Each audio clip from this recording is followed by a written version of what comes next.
Mirëmëngjesi, mirë se erdhët. Ja ku takojmë me Reze Dielli në këtë të premte. Uroj të jetë një fundjavë bukur për ju. Ndërkohë, në programin e ditës së sotme do të ndalemi tek një histori frymëzuese.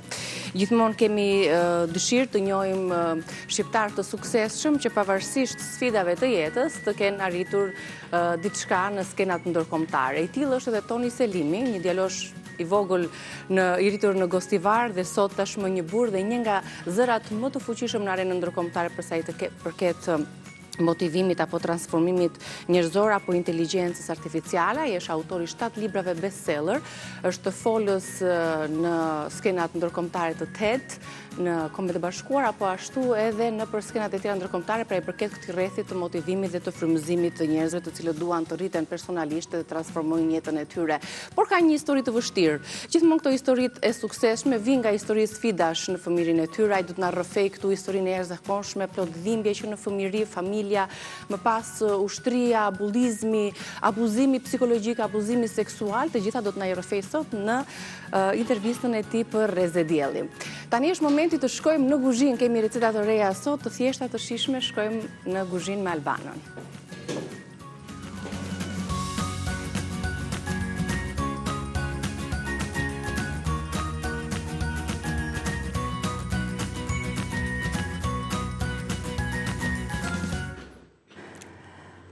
Mirëmëngjes.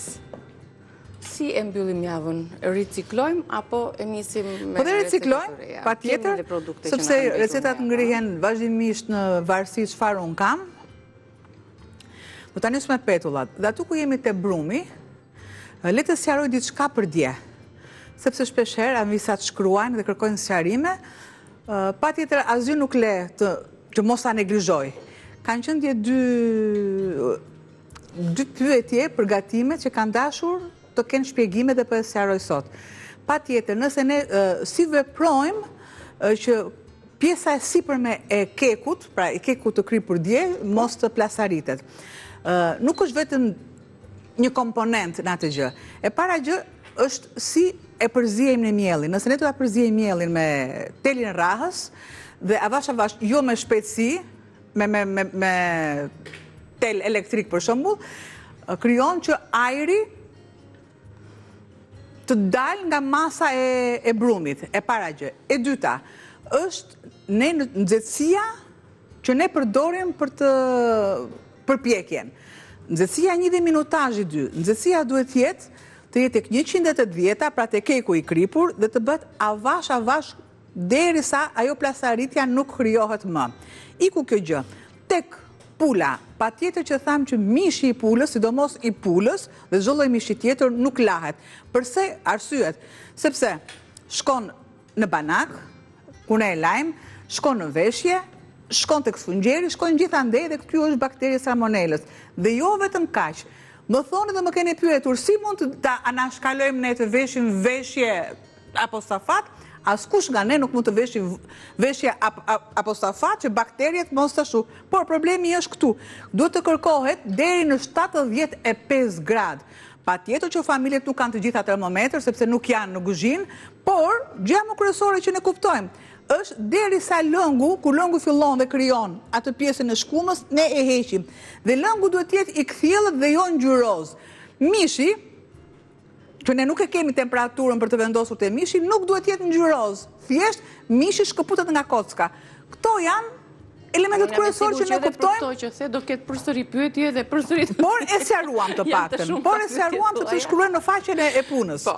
Kështu që ju falenderojmë shumë për interesin, e vlerësojmë interesin. Patjetër do thotë që për çfarë lloji kurëshe që kemi, ne mund të përgjigjemi kështu live direkt. Tani të kalojmë tek petullat, se këto petullat në vrim. Këto petullat me vrim ose donuts. Po them me donuts, ashtu që kemi thënë dikur fëmijë. Më duhet mielli dhe tek mielli mund të përdorni çfarë do lloj mielli të doni ju. Ja, çfarë është këtu në kolanën këtu, ju e zgjidhni. Por tek majaja, patjetër që një sekondë. Në shkripe, shikon? Dhe s'kam edhe syze. Shtoj sheqer për aktivizim. E kam thënë disa herë, e them dhe nuk e di sa herë do ta them të tjera, sa herë që të bëj këtë punë. E shtoj. E përziej dhe e lë që të aktivizohet. Do të shtoj mielin sikurse edhe një gotë qumësht të vakët.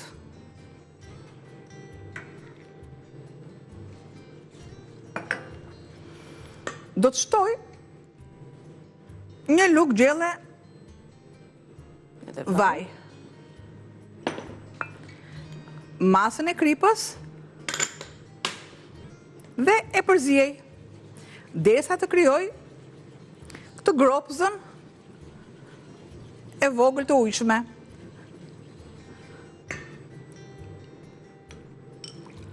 Shtoj majan. Si që pat, asni nuk e përzim majan edhe me sheqerin edhe me kripën, no? Dhe e punoj, do ta punoj dhe do ta lën në qetësinë e vet.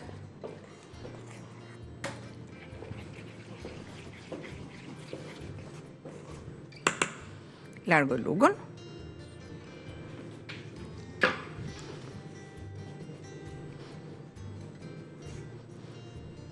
No, edhe të shojmë tani se çfarë trajte do të ketë brumi i këtyre petullave me qumësht dhe me maja.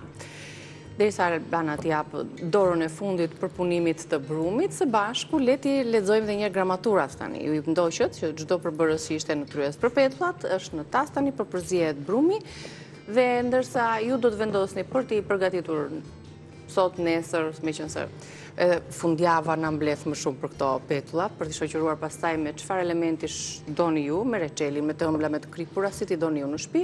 Receta e shkruar do të jetë kjo në ekran tani. Regjia do ta shfaqi dhe ju do t'i shënoni përbërësit e petullave me qumësht edhe pak duart dhe me maja.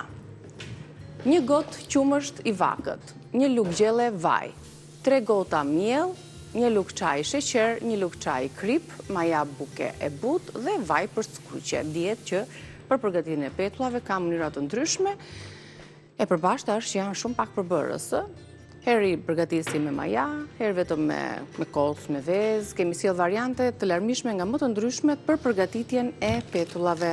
Herë kemi bërë atë treshen ujë, qumësht edhe kos. Pra shiko, unë nuk kam masën e duhur të miellit dhe normalisht lë gjithmonë vendos më pak për të treguar që unë ta shoj me farinat.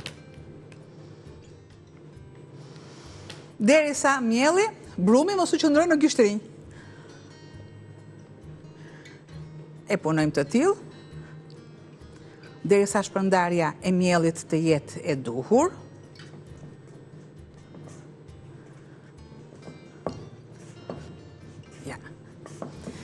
Pa tjetër, sa ju ta lëm që të pushoj më pas. Unë, pjesën e sipërme, do ta lyej me çokoladë. Pasi ti kemi... Do t'i bëj pak më ndryshe, po si? Çokoladë të shkruaj në banjo mari, se kemi ende këtu, do ta tregojmë vetëm pas pak të... Edhe pak fare, derisa duart, mos e ngjisin nga mielli. Kishte vënd ajo që thashun do t'i shoqërojmë me reçela, po kështu kur kemi atë shtresën e sipër me çokoladë, nuk keni nevojë me çfarë ti shoqëroni apo ti ëmbëlsoni, sepse marrim një çokoladë gatimi. Nuk më duhet të jetë sa brumi i byrekut apo i bukës, ë? Duhet të jetë më ngjitës nga ato dy lloj brumresh. Vendos miell poshtë.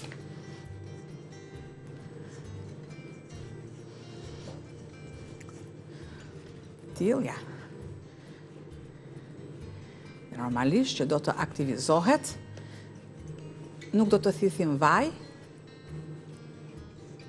Super, ta lëm të qëndroj pak brumi. Sërisht miell, që mos të krijohet ajo pjesa e kores.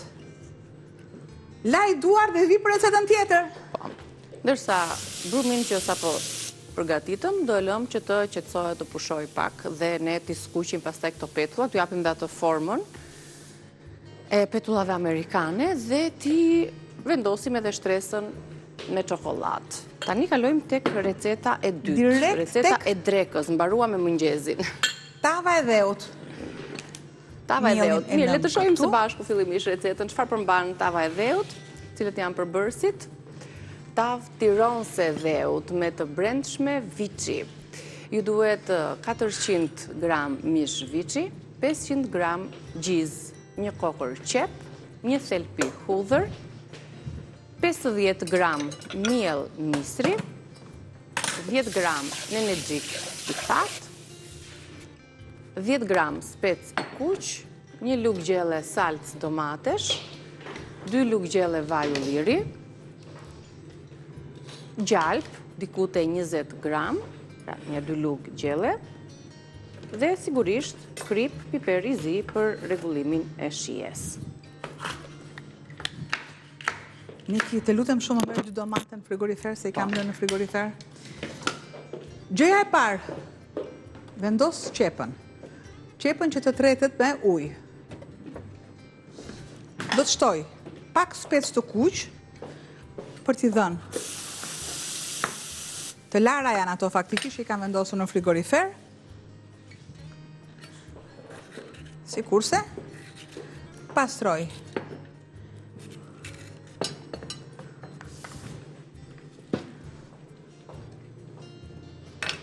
Larja më e duhur e domates duhet të jetë pjesa? Po, në aty mblidhen të gjitha papastërtitë dhe mikroorganizmat, kështu që me sod, paraprakisht.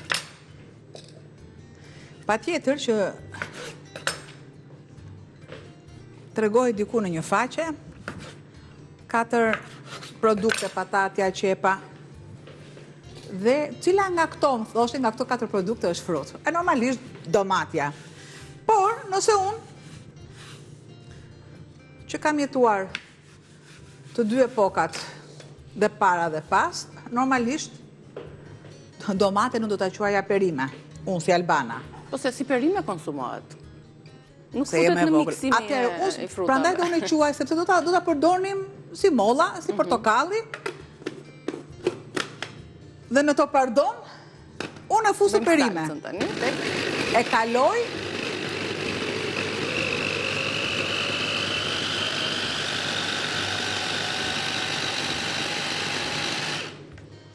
në blender. Do të shtoj edhe pjesën tjetër të salcës së koncentruar tashmë, pra edhe domate të freskët, edhe salcë, edhe piper të kuq. Ja.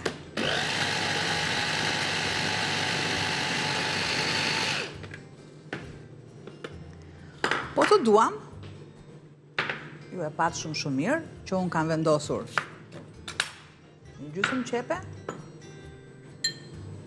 edhe një thelpi udhër.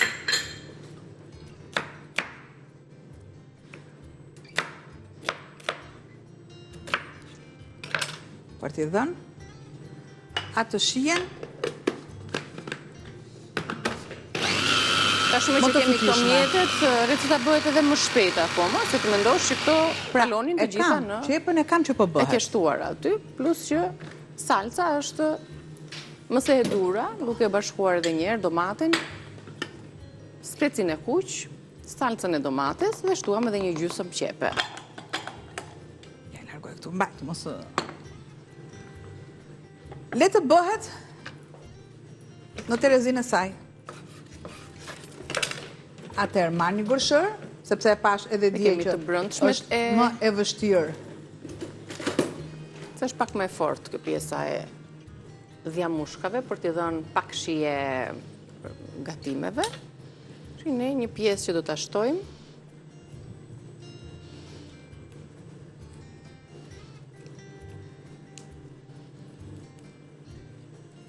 Ja, edhe pak. Derisa, patjetër që do të treten, kjo pjesë do më duhet vetëm, është pak e vështirë, po... është pak e fortë.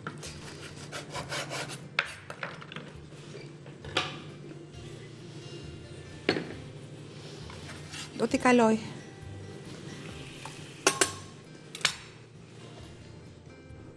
I vësërisht kapaku, çfarë të brëndshme që ne kemi. Ja, për shembull, unë nuk e marr, nuk e laj. Disa thonë që unë e marr nga marketi dhe ka gjak. Unë si veproj. Pra, jam duke përsëritur komentet. Nuk e laj. E pres.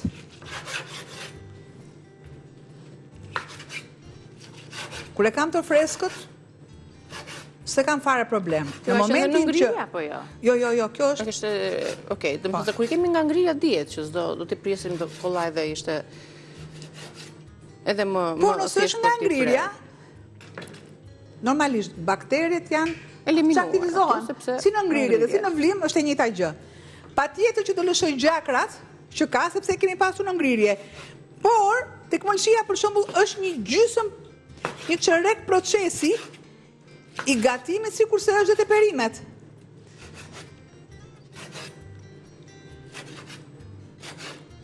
Tava e dheut faktikisht kërkon dhe pak mish viçi. Bashkë me të brëndshme, e do në qik shien e mishit.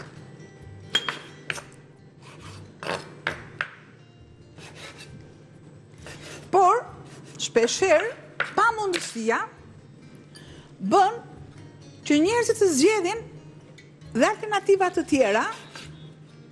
E marim të brëndshme të më shumë që edhe pak më të lira. Po. Pastaj, po i shkovi Tiranësve mendja për tavën e tyre të dheut, nuk do pyesin. Do ta marrin atë se do ta kem patjetër një herë në javë në gatimet e tyre. Me faqoren e rakis, kjo është. Tani është dhe vakë. Mos e du. Kjo rakia sikur të ndes më shumë, po që në ato ditët e tjera. A ke pati Tiranës mos këtë faqoren e rakis me vete? Vetëm ky brezi i ri, me thon drejtën. Ndryshon pak, por hecin në gjurmët e prindërve, sido që tjetë. Atëherë, sa të ndodh ky proces, që ne të shtojmë pjesët e prerat të brëndshmeve, bëjmë atë shkëputjen tonë të shpejt të mesazhit emocional që vjen nga Prostatol dhe vazhdojmë recetën e tavës së dheut. Vazhdojmë me përgatitjen e tavës Tiranës, e tavën e dheut, i lexojmë edhe një herë përbërësit e saj për anvisat që sapo kanë hyrë në shtëpi, nuk i kanë shënuar përbërësit nga tava leximi tavës. Ju duhet pak mish viçi të brëndshme, gjizë, qep, hudhër, pak miell mistri, nene gjiki thatë, speci kuq, salcë domatesh, vaj ulliri, gjalp, krip, piper i zi. Pastaj, secila prej zonjave që gatuan në shtëpi, dhe ato mënyrat, metodat e veta të përgatitjes. Ne kemi vendosur qepën, kemi vendosur edhe pak nga këto dhjamushkat. Shiko, marë pjesën shtuam edhe mishët. E mishit, ja, po duket ndryshimi. E nisë me mishin në fillim.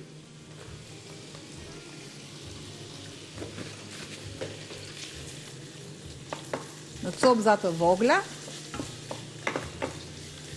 bashkë me dhjamushkat. Nuk kam harruar, tavën e kam në furrë, me pak yndyrë, që të jo që të ngrohet, por që të mos a kapësh dot tavën e baltit. Duhet e nxehtë ajo që të vendosim pastaj mbushjen. Do të shtoj edhe pjesën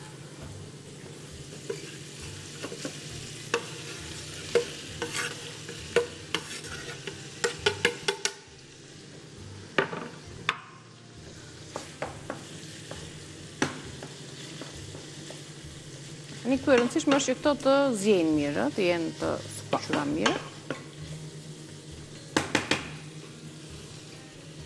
Bashkë me salcën. Këto do t'i largoj, sepse është me të malë, sepse është me mish edhe. Me pak bimët aromatike. Si që shikoni, të bimët aromatike, unë kam vendosur kam qesen sipër, dhe këtë qese kam bërë disa të shpime, ja.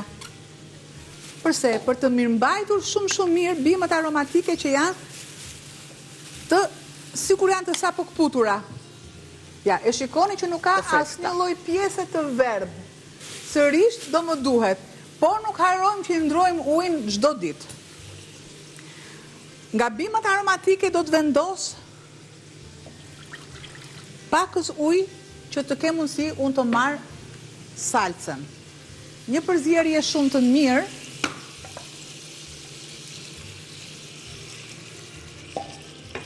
dhe ups, e largoj se s'më duhet.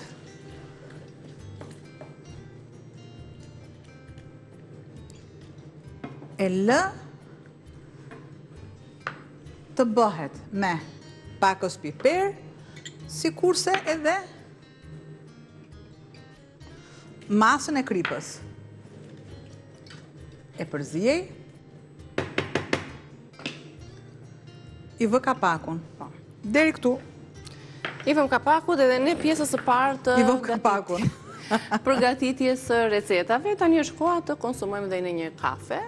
Në ndezim ekspresin. Sa të ndezësh ekspresin, unë bëj hollimin e miellit të misrit me gjizën. Do t'i shtosh dhe ujë, që t'jetë si një masje lëngët. Po, pak fare. E olloj me ujë të dyja, okej. Rikthehemi pas publicitetit, ju presim për vazhdimin e të tjerave receta këtu në kuzhinën tonë.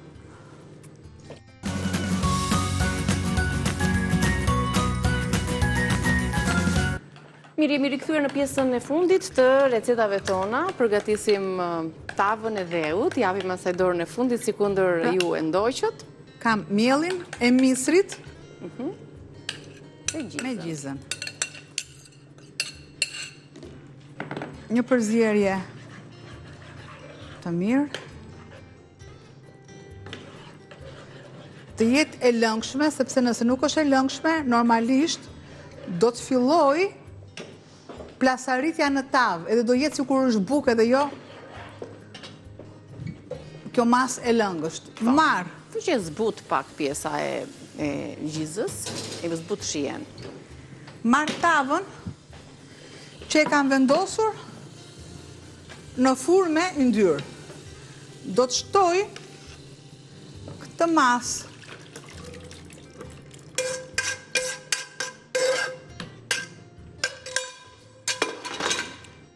Do të shtoj. Në energjik, disa kam parë që vendose majdanoz. Dikur, kjo ka qenë bima e shenjë në të gjitha gatimet. Në energjiku i thatë, sepse ka aromë më të fuqishme.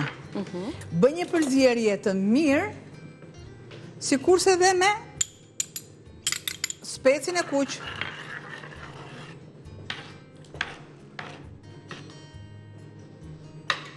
Shtoj dhe pjesën tjetër, që të kem fuqishëm aromë. E marrë dhe e vendos direkte në furrë, avash. Aty do të përgatite, do t'jepi dora e fundit dhe ne do t'a tregojmë deri në përfundim të recetave. Kjo ishte tava e dheut me të brëndshme dhe me mishin erza, gjiz pak miell, gjalp dhe gjithçka tjetër që e bën atë këtë formën tradicionale edhe të pjekjes në tavën e baltit. Tani, le të kalojmë direkt tek supa. bëjmë dhe një supë. Gjë që kam vendosur. Përpara kam vendosur qepën që të jetë transparente fare. Spinaqin e kam kaluar në blender.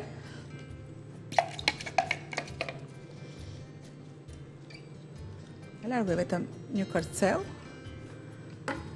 Dhe e lë sërisht të zihej paksa.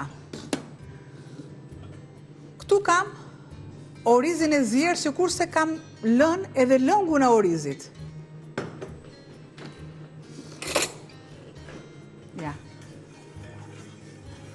Spinaqi nuk më duhet të zihej shumë dhe prandaj unë vendos të shtoj dhe orizin direkt.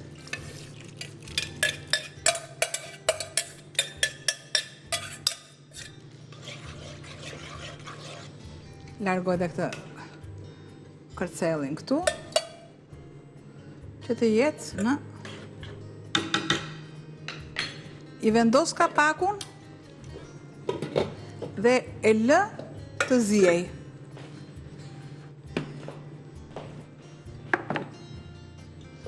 Pra, e lëmë të marrë një valë, të i lexojmë pak edhe përbërësit, po gatuajmë pra një supë me spinaq dhe me oriz. Ka dhe përbërësit, tjerë shohim së bashku recetën e kësaj recete të fundit, pra të përmbledh thazi, për gramaturat, do të ketë dhe vespa, kos, miell edhe gjalp, sigurisht dhe 2-3 ose 1-2 thelpinj hudhër, po ja shohim si është organizuar receta e supës me spinaq, oriz dhe limon. Ju duhet një qep për këtë recetë, ju duhet 2 thelpinj hudhër, një lugë gjelle gjalp, 50 ml vaj ulliri, 100 gram oriz, një gjysmë tufe majdanoz, 300 gram spinaq, një vez, 4 lug kos, 2 lug miell, ujë ose bulion pastaj perimesh, krip, piper i zi. Kjo është receta e shkruar, kemi vendosur orizin edhe spinaqin. Shtoj masën e gjalpit.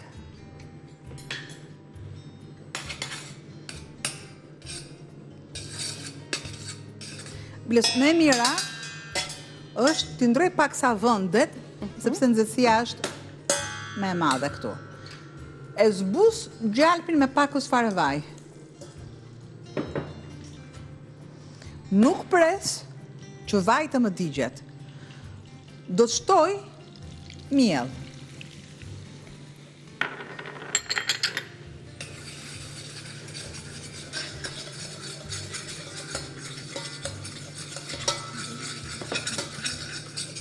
Derisa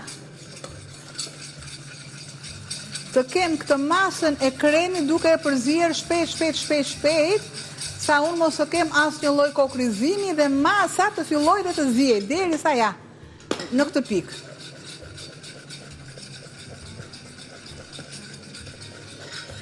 E largoj këtë masë dhe ndryshoj, transferoj të nxerret, më jep, ja, një sekond sa e kam këtu, duke shtuar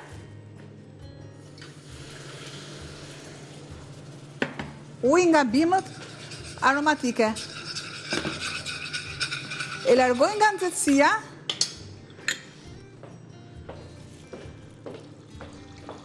që mos të na bëhet brum. Brumi për pasta të shu bëhet i tillë.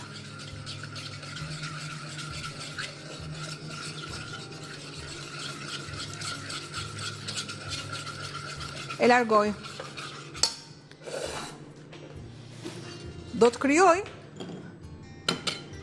masën e kosit me vezën. Një përzierje të mirë derisa mos të kemi kokrizim të lëngësh të kosit. Të gjitha i ka kjo recetë, pra kjo supi pas ka edhe pak miell edhe kosin edhe vezën. Shtoj erzat. pakës piper dhe masën e duhur të kripës.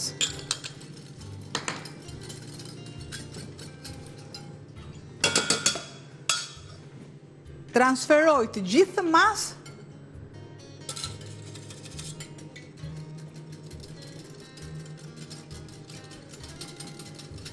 derisa ta kem në formën e pures.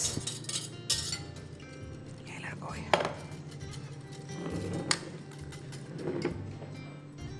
E kam arritur tamam në këtë stat të duhur, duke e ndihmuar me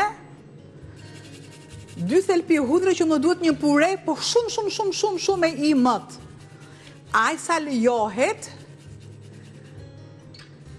nga kjo rende e vogël, kaq. I largoj se s'më duhen.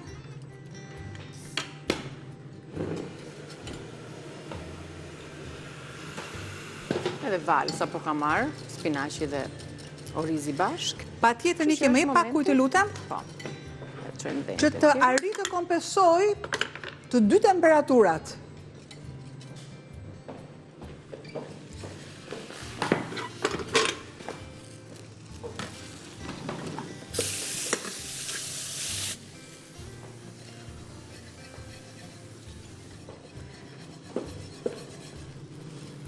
Shumë pak këtu.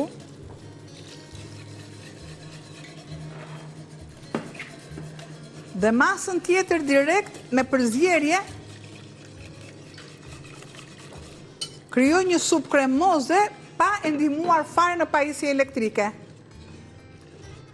E kaloj sërish në proces termik, por këtë radhë duhet jetë avash. Duhet të heqim nga temperatura të jetë e lëngësh, sepse me ftojen patjetër që në pjatë do jetë e trashë, dhe ne nuk na duhet si çorb, por na duhet si supë. Prandaj bëhet kaq e holl, duke menduar një 5 minutë që do qëndroj në pjatë Dhe derisa të kollofitja e dini vetë ju, sepse s'ka nevojë për përcipje. Gjithmonë e ngrohtë, se ka miellin edhe trashet më shumë. Tani nga tenxheria tjetër kemi vendosur çokoladën. Në tenxherën çokoladën. tjetër kemi vendosur çokoladën, gjë që unë i heq të gjitha këto. Do fillojmë petullat tani, donas që të fillojmë të skuqim. Brumi, siç e shihni, ka marrë volum tjetër. Është rritur në volum, kështu që do ta punojmë për t'i dhënë atë formën e rumbullakët me një vrim në mes dhe më pas do t'i skuqim. Pas skuqjes do t'i luajmë dhe me çokoladë dhe kështu e përfundojmë edhe këtë recetë. Ja, do t'i ndjekim tani hapasapi këtë procesin e fundit.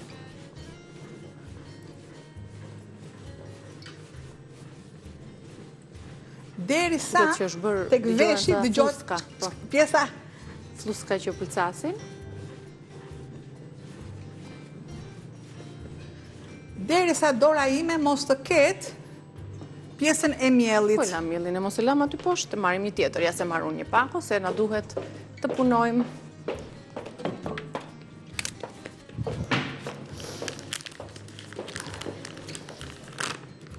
Derisa të shohim që mielli nuk na ngjit në banak. Marr një tigan direkt në nxehtësi. Shtojmë edhe vajin, ja i lëm aty, se avash avash do të na bushet rryeza me gatimet që përgatitëm. Shtoj vaj dhe e lë. Vaj bollshëm, që njomen nga të dy anët me vaj petullat. Derisa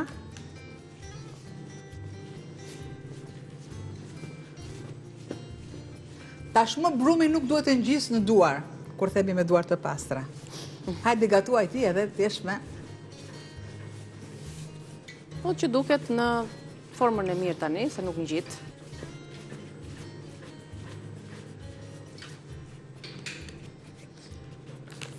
Tyrezën gjithmonë në miell. Derisa mua të më ngrohet vaj, patjetër aktivizoj brumin, normalisht duke e punuar dhe vetëm me maja, sikurse aktivizoj dhe muskujt e krave të mi. Sot sidomos petulla, tava, prerje, gjithandej. Ja, të bëjmë 2-3 të para të ne që të shijojmë mirë vetë, pastaj vazhdojmë me pjesën tjetër të brumit derisa përfundoj. Edhe çokolata, besoj është shkrirajca të mund të na mbuloj petullat. Sa mirë? Ja, direkt. Një letër kuzhine një ki unë dua, aty i ke.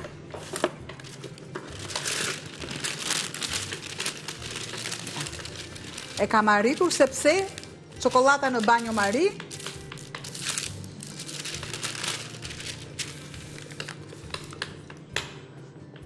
më vendos shumë pak ujë Niki, po të vakët. Ta sjellësh për ta ndihmuar çokoladën. Faktikisht. Është nxehtë shumë. Shumë pak më duhet. Po të duam ne shtojmë pakës fare qumësht, unë shtova për të ndihmuar më shpejt, shtova pakës fare ujë. Ja.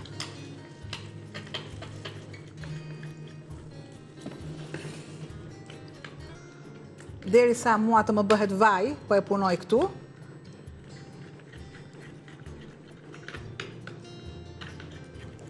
Ok, i duhet prapë ndoshta akoma më tepër. Mos duhet edhe pak gjalp.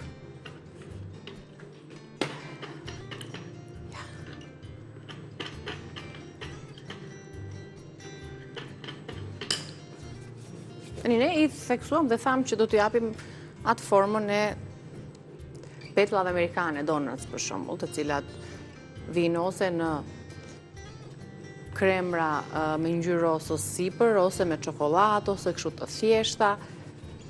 Derisa vajta më bëhet pak për fëmijët. Sa minuta ko kemi? Kemi shumë pak, kemi 2-3 minuta. 2 qoftet e parë, unë do sjell ndërkohë edhe tavën. Se e shoh që yndyra ka filluar të dalin në sipërfaqe dhe kur ky proces ndodh, do të thotë që tava është pak a shumë drejt përfundimit.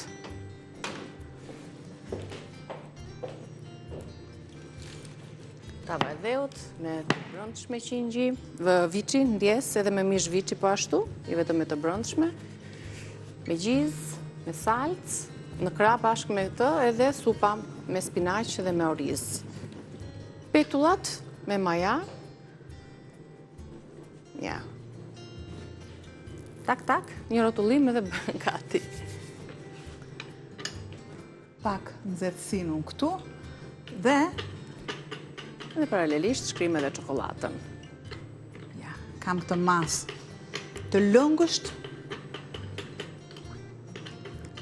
e ka difenjt, e mëndafsht, që pjesa kur unë do ta lyej, mos të jetë e kokrizuar.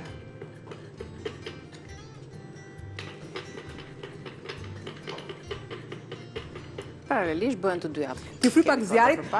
Të bëhet njëra pak të lyejmë në të nxehtë apo duhet ta ftojmë pasi të vendosim 7 ditë Jo, tani unë bëj fry në të nxehtë.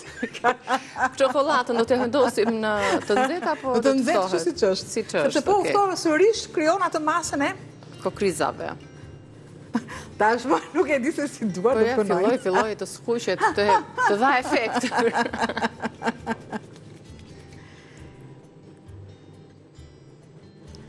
Unë t'jepni dhe format të tjera, nëse keni... Kjo është forma. Kjo me çokoladë është kjo forma. Nuk e ndryshojmë ndryshe.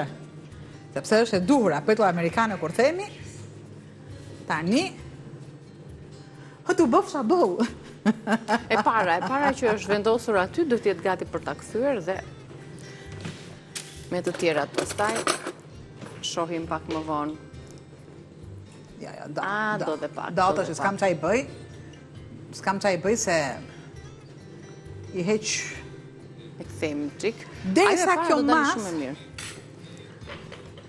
Por, unë do ta bëj dhe të pa bërë, faktikisht, vetëm sa ta tregoj. Jo, sa ta tregoj. Se normalisht do kohën e vetë. Nëse bëhet e pa bërë, si shto të bërë. Nëse bëhet e pa bërë... Do ta hash ti, më thonë mua. Shkon mundi dëm i tërë, ja. Bje poshtë qaj që piva. Sepse fillon edhe merr masën e duhur. Volumin e duhur. Ja, u bë para.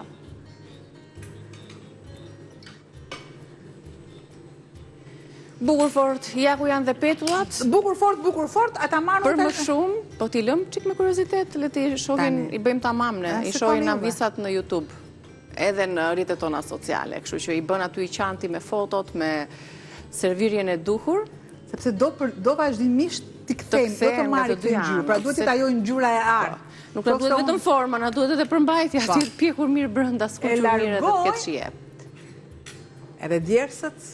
Dhe të lumshin duart, mos harroni, i gjeni në kanalin tonë në YouTube me emrin Reze Dielli, na bëni subscribe, na shkruani, sugjeroni, komentoni, ju presim, po ashtu ndiqini recetat edhe në rrjetet tona sociale me servirin e duhur, me fotot përkatëse. Të lumshin duart, fundjavë të bukur. Albana, unë ju pres, pas fleshit informativ jemi sërish me Rezen tonë.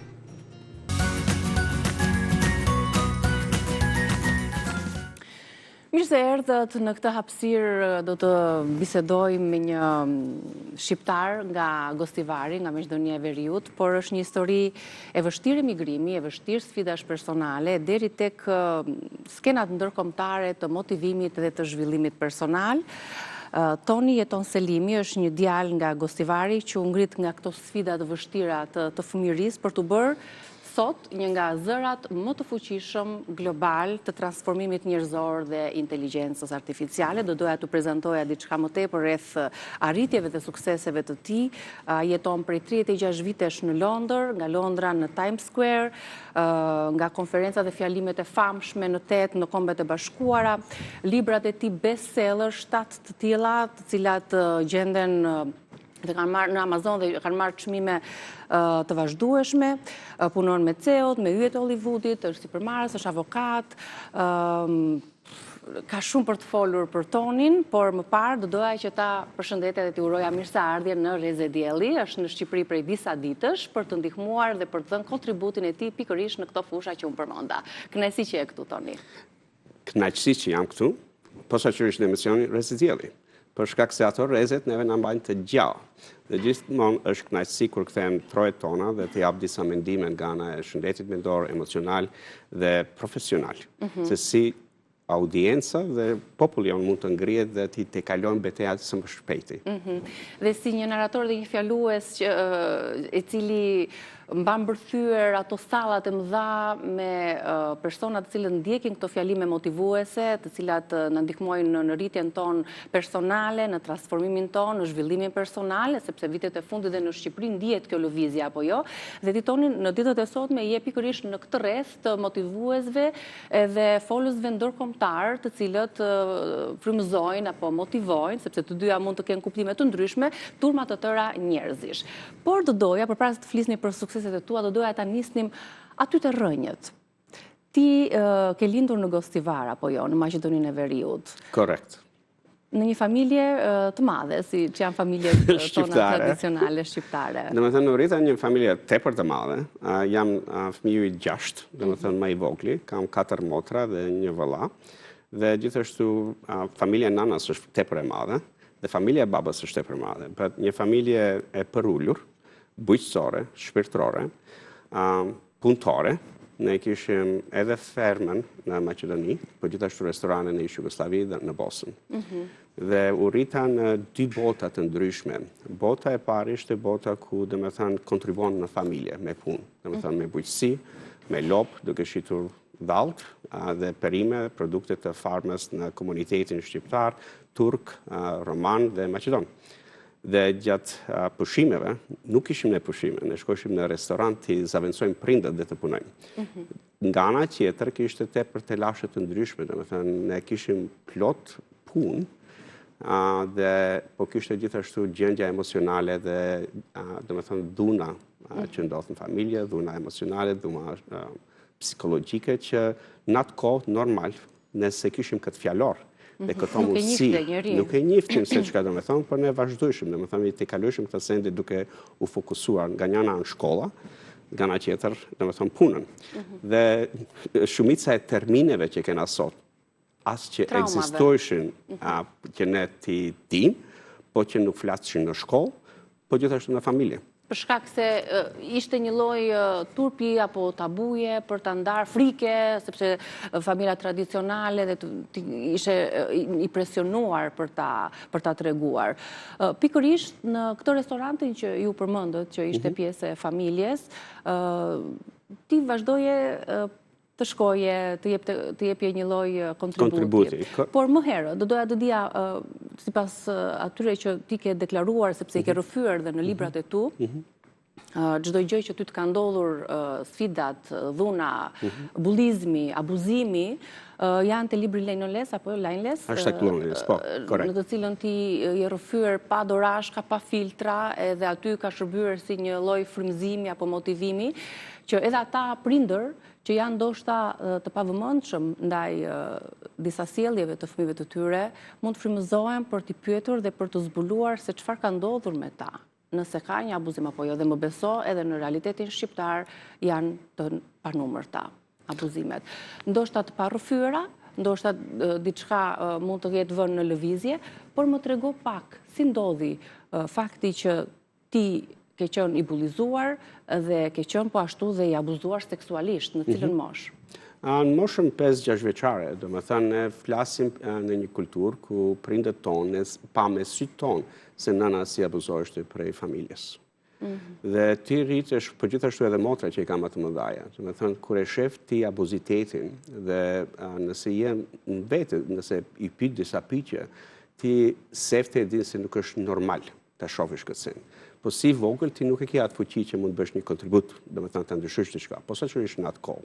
Dhe abuziteti im i parë ndodhi domethënë në restorane, duke prindët e mi duke punuar, ndër syrin atyre që ata nuk e panë.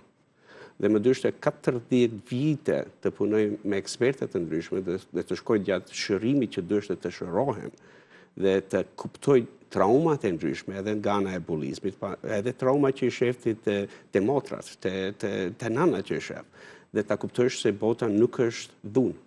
Ka qenë person i rrethit familjar, personi që abuzoi ose pedofili që abuzoi me një djalosh 4 vjeçar si ju? Ishte person që baba i punsoi në restoranet tona. Dhe me thënë, në atë kohë, ne kishim plot punëtor prej personi i Maqedonisë. Dhe me thënë që u jipte punë dhe i bënte si familje. Dhe me thënë, ne kena një gjë si... Ishte pjesë e familjes? Ishte besuar jo familje me puna? gjak, po është, dhe me thënë, si pjesë e familjes. Prindet e mi trajnonin çdo njeri që punonte në restoranet tonë si fëmijë të tyre. Dhe me thënë, gjatë kësaj kohe, dhe me thënë, atëherë u sëmura për së tepërmi. Dhe kur nga akumulimi, nga stresi, nga frika? Nga çdo gjë, dhe gjithashtu kishte një infektim. Domethënë, moshën 8 vjeçare, 9 vjeçare, unë mbeta në spital afër 1 vjet të gjys. Pa frymë, i lidhur në makinat e jetës. Dhe e mbajmë kur nana kërkoi ndihmë ke njerëzit spiritual dhe të shëruesit me bioenergji. Dhe edhe pse mjekësia në atë kohë, dhe me thënë bëni çka do, ata i dhanë nanës dhe babës një letër, thonë përgatitu për vorrim. Por nana dhe baba shkuan të një njeri shpirtëror që kur jam lindur ka thënë nanës ki njeri dhe bëhet shurues në përtan botën. Do të thonë ki e ka botën e ka në dorë të ta ketë, dhe ketë nana dhe të ketë shtëpia në tan botën. Dhe ai ka qesh dhe ka thënë, oja, kjo është vetëm një provë për këtë. Interesante që do mendosh që kaq vite para kanë ekzistuar pikërisht to metoda të bioenergjisë apo të shërimit shpirtëror, gjë që sot po i njohim në realitet. Këta kanë ekzistuar me mija vite, por ne kena qenë... Kanë ekzistuar, por nuk i kemi njohur. Shumica e njerëzve nuk kanë njohur, por njerëzit që kanë, domethënë, kanë përkushtuar jetën të mësojnë dhe të bëjnë atë rrugëtimin shpirtëror, si zakonisht jeta ju jep atë dorë dhe një dritare që kur qilet, ti fillon të kuptosh një gjë shumë më thellë se kush jena ne si që një njerëzore. Edhe shkenca në atë kohë nuk i ka pas gjëra që shkenca sot vërteton se çka njerëzit shpirtëror dhe filozofët e jashtë me mia vite që i kena pas përpara, dhe në atë kohë ne s'kena pas medicinë. Kena pas njerëz të ngritur që kanë ditë natyrën, që kanë ditë çdo gjë në natyrë se si mund të përdorin natyrën të shërojnë trupin. Dhe përdorin këto metoda, e kuptova. Periudha e shkollimit sërish të shoqërua me sfida të tjera. Korrekt. Do me thënë, në Maqedoni, atëherë u mbyllën gjithë shkollat shqiptare. Dhe dërste të shkojnë në shkollën më të fortë të matematikës në gjuhën maqedone. Dhe në Korçagin, në Shkup, do me thënë, e kisha bullizmin konstant çdo ditë. Për çfarë bullizoheshe? Se isha shqiptar, ajo ishte numri 1, do me thënë, bullizimi. Jo se nuk isha studenti mirë, se isha një ndër studentet më të mirë në Korçagin. Dhe gjithashtu i bëra fitova çdo gara nacionale, po gjithashtu ish jugoslave në matematik, fizik. Pra olimpiadat, konkurset që bëhesh për shkolla. Por, nga ana tjetër kishte pjesë shtres, jo gjithë maqedonasit, por disa nga maqedonasit që turreshin, që dyshin gjithmonë të zhdukin si shqiptar. Edhe mësuesit. Edhe mësuesit. Disa prej tyre ishin serb. Do me thënë, ti si fëmijë, 14 vjeçar, çdo ditë të tregojnë se ti nuk do bësh asgjë. Çdo ditë të tregojnë. Korrekt. Do me thënë, posaçërisht, edhe pse isha më i mirë në fizik, profesoresha e fizikës në shkollë të mesme, ajo gjithmonë më thonte, shiftaru, ti asgjë nuk do bësh, edhe ti asnjëherë nuk do të kalosh vitin. Edhe pse për gjithë shkollën e mesha garat numër 1. Si rjeta përballoje, Toni, atë presion në adoleshencë, kur edhe vetë mosha të bën të jesh pak më rebel, të ka ndihmuar, si e ke përballuar? Çfarë thoje në familje kur shkoje pas gjithë këtyre fenomeneve apo momente të bullizmit? Një gjë është, prindet nuk na mësuan neve të flasim për të tjerët. Por na mësuan të tregojmë njerëzve me vepër se kush je. Dhe këtë kam pas një zë prej zvoglit që prindet më kanë thënë. Mos që tregon njerëz me fjalë ose të justifikosh se kush je, po tregova me vepër. E vepra ime u hyra në, domethënë, të bëjmë më i miri me punë edhe me mësimet. Dhe gjithashtu me këtë sens ti pastaj i tërheq njerëzit në të njëjtën shkallë. Dhe kisha njerëz shkenca dhe aty dole përsëri fitues, ekselenti i pari. Dhe do me thënë, ti gjithashtu me energjinë tënde, me sjelljen tënde fillon të tërheqish njerëzit që të ndihmojnë në këto domethënë momente kyç që ti të ndryshon perceptimi për një gjë. Domethënë mund ta humbish veten në atë moment, nëse nuk je i fortë, nëse nuk je vlera të forta, ne kishim vlerë të punës. Domethënë puna si punë mund të të shëndoshe nëse ti e fokusohesh te puna dhe te qëllimi që ke. Absolutisht. Dhe qëllimi jem ishte të jem më i mirë dhe prindërit na edukuan që mos të jena, domethënë të vazhdojmë punën si ata 18 orë në restorane të punojnë. Po të zhvillohesh dhe të investosh të zhvillohesh, të investosh të shkollimi, posaçërisht të gjenia femërore të motrat. Për çfarë degë zgjodhe dhe ku studiove? Domethënë pasi e kryera shkollën e mesme të matematikës, unë shkova në shkollën më të mirë të Nish Jugosllavit të elektroteknikës e elektroinxhinierisë në Zagreb. Dhe aty kur e kryeva, besova kur i lash gjithë këta problemet dhe një vit me të vërtetë u kënaqa në Zagreb për shkak se nuk kisha bullizëm pse isha shqiptar në Zagreb. Edhe kur kryeva provimet pranuese ishën tabela numër 1 prej 120 kandidatëve prej gjithë ish Jugosllavisë. Domethënë ajo të jep ti menjëherë një reputet me këta 120 njerëz nga gjithë ish Jugosllavia që dëshirojnë të studiojnë inxhinierinë, fizikën, matematikën. Dhe aty ti nuk ke dallime më nacionale. Nacionale, të kesh dhe isha më i lirë dhe më i pranuar. Më i pranuar, por gjithashtu ata shohin se kapaciteti jo se nga vjen. Po me vete kishe këtë traumën e abuzimit seksual gjatë gjithë këtyre viteve që të kanë ndjekur, si arritet ta largoje mendjen apo të mos flisje, të mos hapeshe me dikë? Së pari, domethënë ne u rritëm në një kulturë që çdo gjë shefet ndër qëllim. Ndër rrogos, okay. Çdo gjë shefet. Dhe në momentin domethënë i kam harruar gjithë ta sende prej shtypjes dhe prej dhimbjes. Është procesi masi, domethënë gjatë luftës u ringjallën gjërat, domethënë çka ndodhi gjatë luftës ish Jugoslave, dhe kur jeta më shpëtua dhe erdha rrugëve të Londrës. Si ndodhi? Ndodhi një njoftim i befasishëm ku ty të thirrën për ushtar apo jo gjatë kohës ishe? Jo, në atë kohë ishte patjetër, domethënë momenti që nisi lufta civile, gjithëve neve të rive na morën direkt në ushtrinë jugoslave. Domethënë prej fakultetit direkt dhe 6 muajt e para ne nuk kishim mobitelet i tregojmë prindërve se ku jena. Domethënë ata e dinë se na kanë marrë, por s'dinë se ku.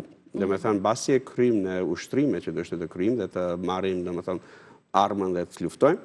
Atëherë ishte ditë e parë që i pash prindet e mi që erdhen në ditën e lirë. Pas zgjati kjo periudha e shkëputjes nga familja që nuk e dinte ku ndodhesh? Domethënë ishte afër 9 muaj. 9 muaj. Ke qenë momente të vështira, patjetër, për familjen. Momente shumë të vështira, po posaçërisht në atë kohë, domethënë nëse e shohim se si komunizmi vepronte, domethënë ishte një gjë që nuk ke rrugë dalje. Dhe kur nisi lufta civile, unë pa shumë njerëz që serbët që i pushkatuan dhe domethënë ti nga friga. Ne edhe pse ishim një armatën jugoslave, ne filluam të kem domethënë kriminalët serb që vishin dhe i merrshin armët nga ushtria dhe bëshin tmerret të ndryshme. Dhe ti mëngjes ka të njëse herë, ata na vendoshin në rend dhe disa nga njerëzve dhe bëshin pushkatim ku së me je në videogame. Dhe unë s'kam ditë në çdo sekondë dhe jemi gjallë ose jo. Domethënë ti je në atë presion që nuk din atë marrësh frymën tjetër në sekondë. Po një gjë që më ka shpëtuar, së pari ka qenë gjithmonë sjellja ime.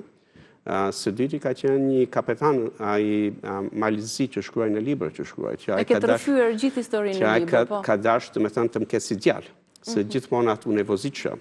Dhe ata s'kishin fëmijë.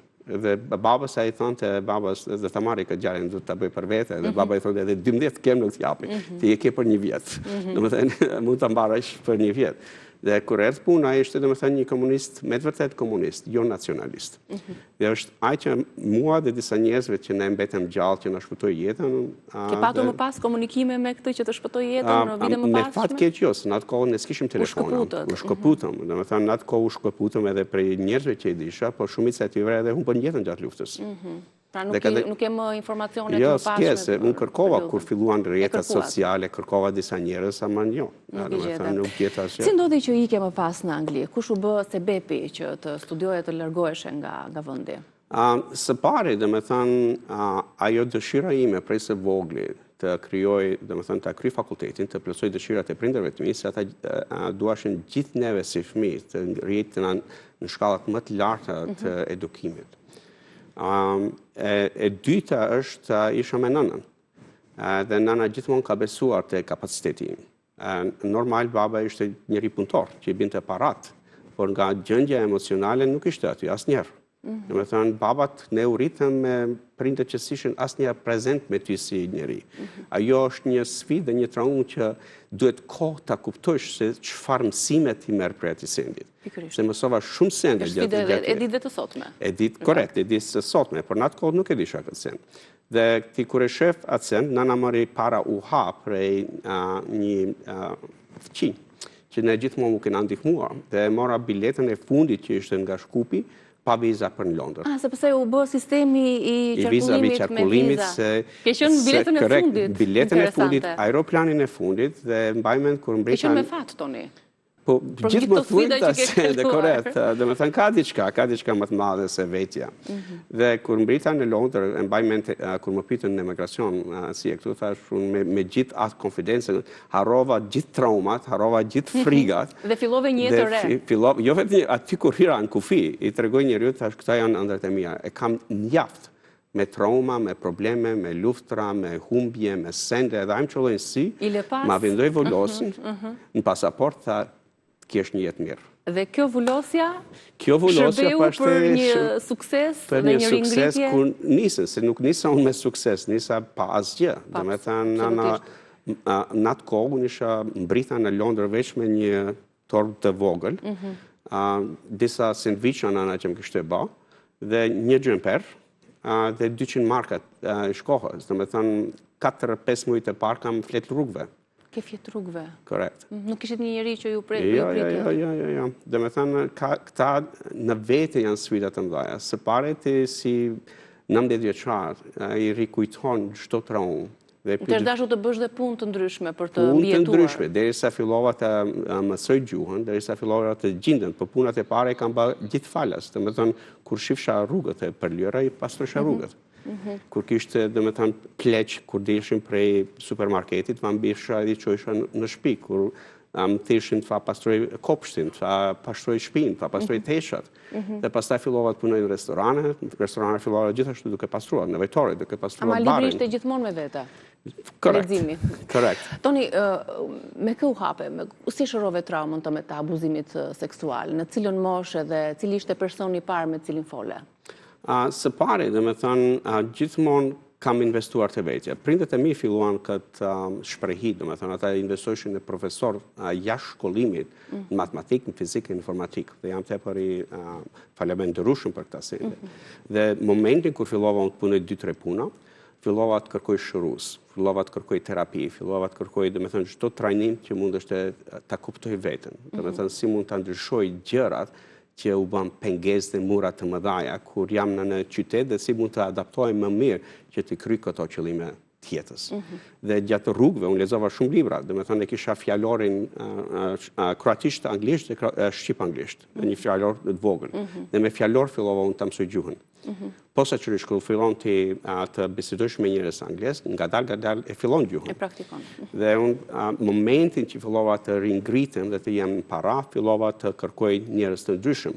Po herë e parë, do me thënë që kam ardhur në dije se kam pas traumë pres vogli, ka qenë moshën 28 vjeçare, kur takova duke punuar punën e parë në Amerikë, takova një njeri shpirtëror që në sy më çolloi për 1 minutë.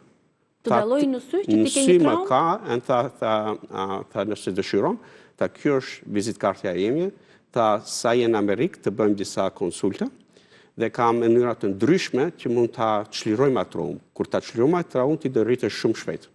Pra, kjo trauma të pas ka bllokuar prej kaq vitesh që ti edhe të evoluoje? As që e disha se ç'kam ka ndodhur.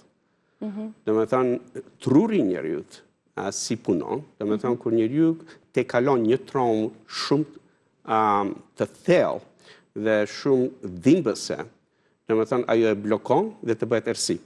I tregove familjes më pas? Në cilën moshë u hape me familjen? Së pari u hapon veç me motrën time në Zvicër. Do me thënë, masi u blokova duke shuar terapia me këtë shërues në Miami, ai më ka incizuar në disa terapia.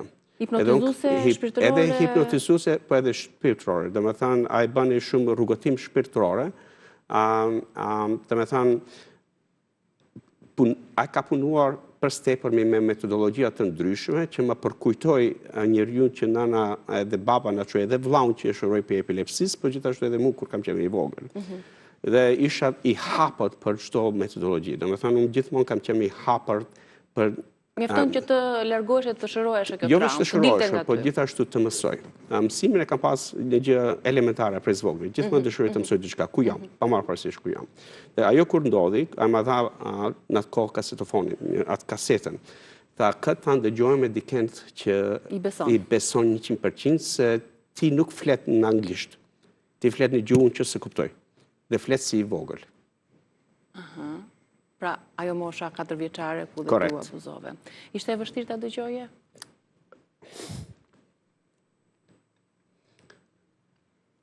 Normal, se nuk beson se të ka ndodhur. Nuk beson se të ka ndodhur.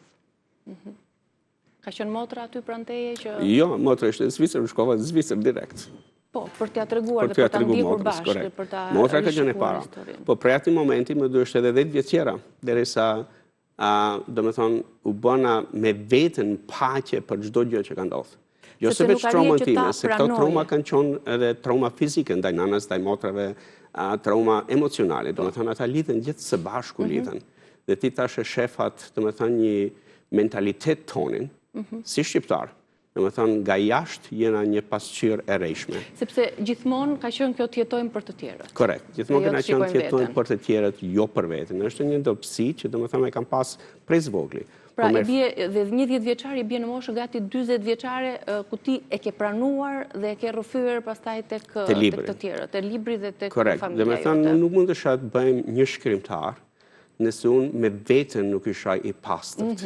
Nuk isha shëruar nga traumat. Korrekt, nuk isha shëruar nga trauma dhe t'jem i lirë, dhe me thënë t'jem pa marrë parasysh se çfarë paragjykime njerëzit do të kenë, se njeriu si njeri gjithmonë do të flasë një fjalë. Absolutisht. Aty nëse ti je dhe i lumtur? Po, do me thënë aty filloi liria ime edhe lumturia ime, ku do me thënë ti nuk jeton jetën se çka do të thonë tjerit. Dhe këtu filloi rrugtimi yt për të qenë një zë i fuqishëm global, për të sjellë 7 libra bestseller, për të marrë qindra çmime, për të qenë një fjalues në tet nga fjalimet e njohura botërore, ku turma të tëra njerëzish frymëzohen dhe motivohen se si ato mund të rriten dhe të transformohen.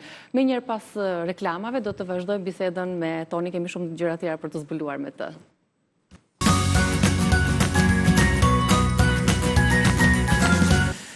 Në Tryezë kemi librin e fundit që Toni Selimi ka sjell, edhe ky libër sigurisht që mes shumë të tjerave ka fituar mbi 20 çmime globale, është një libër kaq transformues, Climb Greater Heights.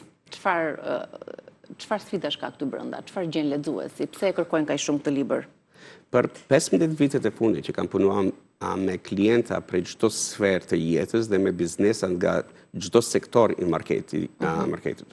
Dhe duke ndërtuar një biznes global, gjëja më kryesore, kur pash statistikat se mbi 90% të biznesave që fillojnë dështojnë.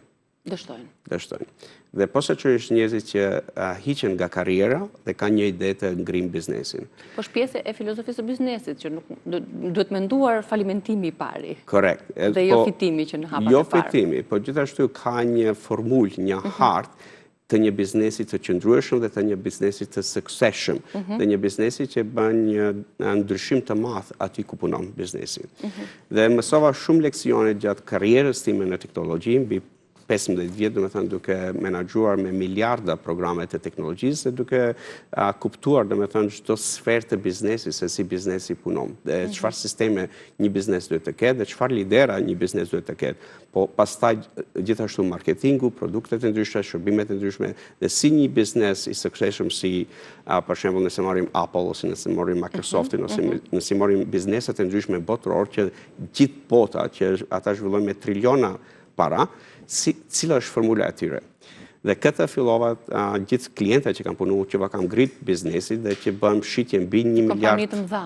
Mbi 1 miliard euro klientët e mi kam bë për disa vite. Dhe ata gjithmonë më thoshin, Toni, gjithë shka që na mëson vindoj në libër. Edhe çdo libër e jevi, ka ndodhur ashtu ka ndodhur. Domethënë, masi kam përdorur këta mësime me klientët dhe kam dhënë mbi 39.000 orë në fushën time profesionale. Fillova të bëj procesin që kam mësuar klientëve për 10 viteve. Dhe Klein Greater Heights, domethënë, është procesi se si ti mund ta ngrish biznesin, si mund ta ngrish marketingun, si mund ta ngrish domethënë çdo produkt dhe si përmes dijes intelektuale, duke shkruar libra dhe duke shkruar gjëra për biznesin, ti mund ta ngrish biznesin në një forcë të madhe dhe si ti mund të bësh një ekspert që njerëzit të besojnë se duan të punojnë me ty. Të ndjekin rrugën patjetër. Është një epidemi në ditët e sotme edhe në shoqërinë shqiptare, këmbi ngarkesa, burnauti, shumë njerëz ndjehen të lodhur, të humbur, të bingarkuar, të pafuqishëm për të ecur përpara. Çfarë po ndodh me shëndetin mendor? Së pari, domethënë si qenie biologjike, ne pritshmëria jon e ka tejkaluar atë që biologjia jon është e aftë të krijonë. Domethënë, burnouti kur filloi të punoj me klientët e ndryshëm, është për shkak se ata bëjnë më tepër se sa janë të përgatitur. Domethënë, ti nëse shohim një njerëz që rritet shumë shpejt lart, posaçërisht me njerëzit që punojnë që kanë influencë, njerëzit që bëjnë të famshëm, njerëzit që hyjnë në para shumë shpejti. Domethënë, identiteti i tyre dhe atë që janë nuk ka përputhje. Okej. Edhe domethënë pritshmëritë ndryshojnë. Dhe ti kur pritshmëritë nuk përputhen, ti shkon në burnout.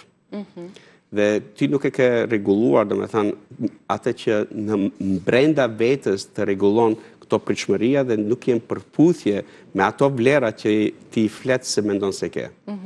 Dhe në epokën e sotme ne kena domethënë të recente, profesionistët e të rinj, të supermarketit. Së pari dinamika e jetës ka ndryshuar pra asaj dinamike që pritët tonë kanë pas.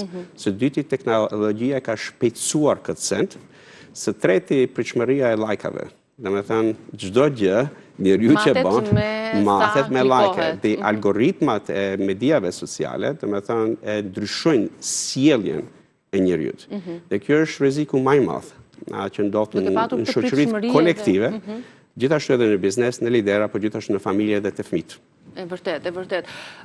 Gjatë punës tënde prej kaq vitesh që punon me CEO, me politikan, me avokat, me mjek, me individ të cilët kanë pasuri ultra të larta, këtu kam shifra maramënse, për çfarë sfidash vijnë tek ti? Cilat janë sfidat e tyre të padukshme? Ishte një postim që kishe bërë në rrjetet sociale, që pas këtyre njerëzve të suksesshëm, patjetër që fshihen një trishtim i madh. Nuk janë gjithmonë të lumtur. Korrekt. Domethënë, pritshmëritë janë shumë të mëdha në një njeriu që është në nivel më të lartë. Dhe imazhi i tyre gjithmonë matet me çdo fjalë. Po sjellja e tyre matet me çdo fjalë dhe domethënë ata jo se kanë frikë nga dështimi, jo se veç domethënë nuk kanë njerëz që ju besojnë, domethënë ata bëjnë njerëz tepër të vetmuar. Ata si zakonisht edhe njerëzit familjar nuk ju besojnë më. Për shkak se domethënë puna e tyre ka presionet e veta. Dhe këta presione, si zakonisht, ata ndikojnë të truri njeriut, dhe me thonë ke neurobiologjia njeriut, dhe ajo mund gjëja më kryesore, është dhe me thonë e humbi shëndetin. Dhe posaçërisht në trojet tonë e shoh problemi që në çdo familje njerëzit hapin me kupa hapa, barna. Dhe askush nuk e pyet veten se si mund të shërojnë vetën, mos jemi i varur për këtyre hapave. Pra ilaçet. Pra ilaçet e ndryshme. Dhe të më thënë, sjellja njerëzore më tregon se kush je dhe sa është mendimi dhe dia sa është ngritur. E dyta, të më thënë, ti kur je në një kompani, ose që është në trojet tona, e sheh se si është kultura kolektive e kompanisë. Në çdo vend të trojeve tona kur shkoj, do të thënë një gjë, shumica e njerëzve që punojnë atë kompani nuk janë të kënaqur me kompaninë, nuk janë të kënaqur me kulturën, nuk janë të kënaqur me të ardhurat që i marrin, për shërbimin që e bëjnë, dhe nuk kanë një produktivitet ose një proces që e ngrin zhvillimin e sjelljes njerëzore në kompani. Në ditët e sotme, më vjen mirë që edhe kjo lëvizje prej vitesh është për transformimin, kemi shumë motivues, retreat, apo njerëz që merren pikërisht me zhvillimin personal. Ku po shkojmë? A do vi një ditë që do të jetë si një rutinë pjesë e punës tonë, e sipërmarrjeve tona, e bizneseve tona, e rritjes shpirtërore dhe pse kaq e domosdoshme në ditët e sotme? Së pari, do të thënë, posaçërisht në epokën e inteligjencës artificiale. Do të thënë, inteligjenca artificiale do ta zbulojë njeriu që je. Jemi gati ne shqiptarët për këtë transformim përmes kësaj? Absolutisht jo. Do të thënë, ka shumë sende që shqiptarët duhet të investojnë tash, jo pas një ditë ose një javë. Për shkak se zhvillimi i algoritmave të inteligjencës artificiale janë shumë të shpejta. Dhe do të thënë, një gjë që më para si njerëzi ne kena bë për na duhet një vit, tash e bën për gjysdite, ose për një orë, ose për disa minuta. Dhe nëse ti nuk e ke zhvillua mendjen dhe nuk e ke ngrit dijen dhe nuk din se si të bësh një harmonizim të inteligjencës artificiale dhe si të shfrytëzosh inteligjencën artificiale të jetë i qëndrueshëm dhe të ta mbajsh punën ose të kryesh një punë tretë që është në përputhje me problemet e reja që të rinjallen dhe të krijohen në epokën që inteligjenca artificiale do të jetë në çdo pjesë të jetës tonë. Domethënë shumica e njerëzve është pandartëshme, padiskutueshme. Padiskutueshme. Domethënë kjo vjen një ndryshim total se çka jena ne si njerëz. Dhe shumica e njerëzve është në një fazë, domethënë ku e humbin identitetin e tyre.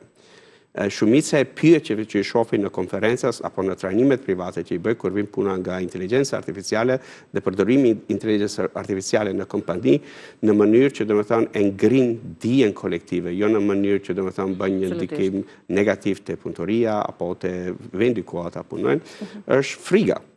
Friga se kush jam unë në këtë epokë.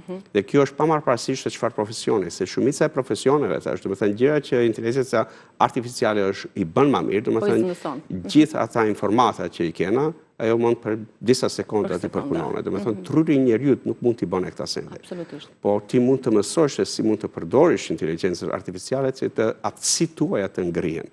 Dhe jo të bësh një gjë. Do të bëj të kundërtën që kjo të na ngri ato aftësi. Na ngri aftësi dhe të mësojnë më së tepërmi. Por shumica e njerëzve nuk mësojnë më së tepërmi, e shfrytëzojnë si Google. Po, e drejtë.